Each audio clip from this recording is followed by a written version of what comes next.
Beatle John Lennon is dead. It's been over 40 years since John Lennon's untimely passing, but his profound impact on the music world is still felt today. For this video, we're going to be looking at how different celebrities who knew him personally and professionally took the news, some of which are heartfelt and others are much more complex. Before we begin, we publish new content every day, so be sure to subscribe to our channel and ring the bell to get notified about our latest videos.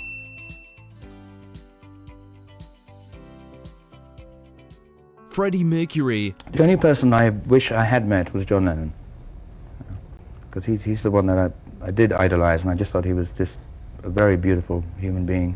John Lennon's poetic lyricism had enraptured Mercury from day one. He even stated that Lennon's contributions to the Beatles' discography were his most favored. Sadly, the two would never meet, despite Freddie's admiration for the star. When he learned of John's death, he was, quote, shocked and dumbfounded. It must have been an especially difficult time as Queen was in the middle of touring at the time, but the show, of course, must go on. In a loving tribute, just one night after Lennon's passing, Mercury and the band would perform their own rendition of Imagine.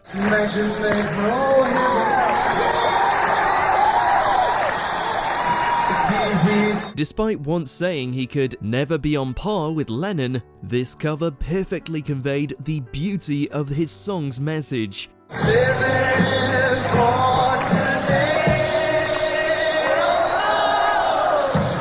Keith Richards.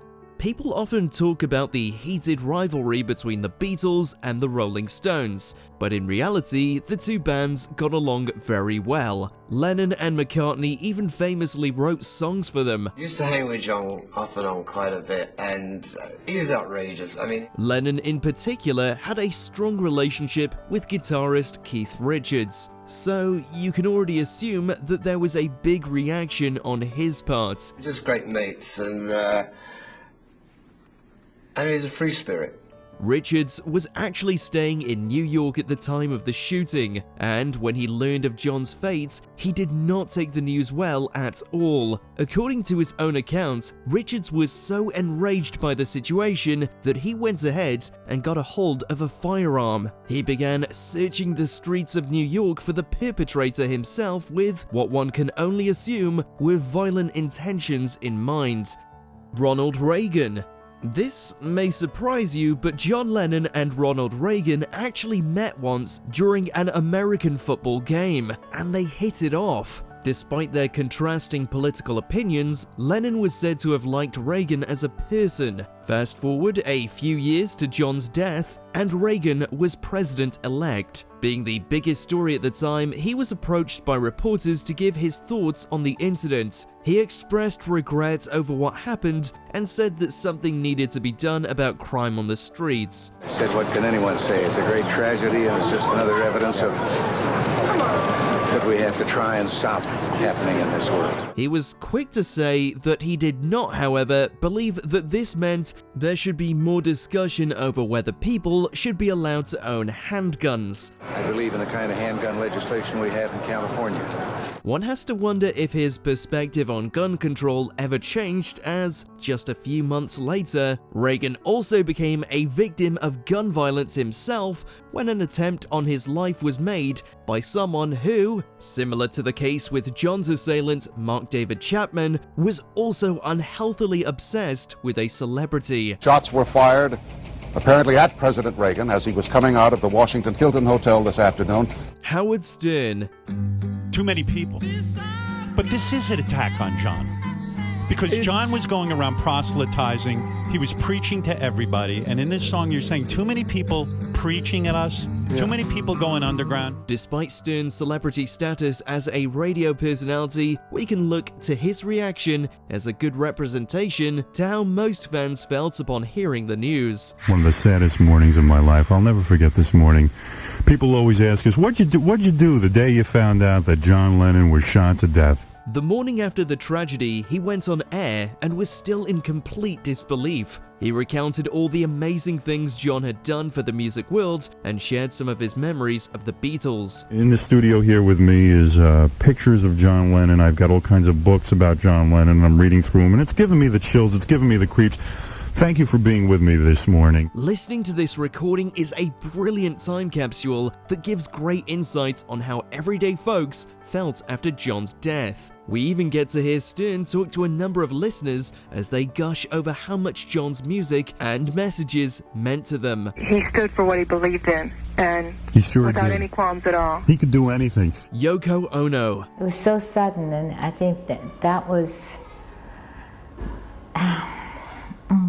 that was very difficult for me. You simply can't talk about John Lennon without mentioning the person that meant the world to him. Reports do vary on how she allegedly took the news that he had died, with one account saying she slammed her head into the concrete floor of the hospital in anguish. Yoko remembers it differently, however, saying that she did her best to stay calm at the time because she didn't want to make their son Sean panic. Other people's accounts of the events do seem to point towards this being the more likely case. Yoko Ono released a statement tonight. She says that she told their 5-year-old son, Sean, what happened and took him to the spot where John lay after he was shot. The next day, Yoko made this statement: "There is no funeral for John. Later in the week, we will set the time for a silent vigil to pray for his soul. We invite you to participate from wherever you are at the time. John loved and prayed for the human race. Please pray the same for him. Love, Yoko and Sean."